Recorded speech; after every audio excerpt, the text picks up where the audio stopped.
ഇന്ന് നമുക്ക് കടലമാവ് വെച്ച് നല്ലൊരു ടേസ്റ്റി സ്നാക്ക് ഉണ്ടാക്കാം. ആദ്യമായി നമുക്ക് കടലപ്പൊടിയിൽ ആവശ്യത്തിന് ഉപ്പ് ചേർക്കാം.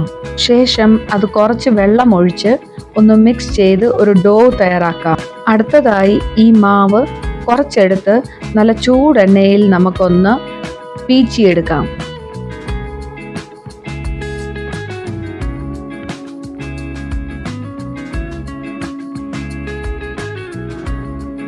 ഗോൾഡൻ ബ്രൗൺ കളർ ആകുമ്പോൾ ഇത് നമുക്ക് എടുത്തു മാറ്റി വെക്കാം.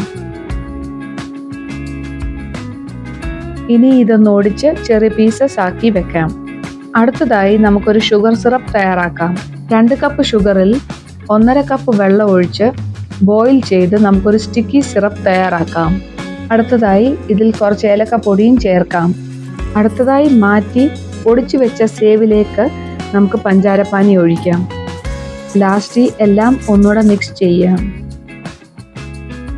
വളരെ ഈസിയും ടേസ്റ്റിയുമായ മധുര സേവ് ഇവിടെ റെഡി ആയിട്ടുണ്ട്.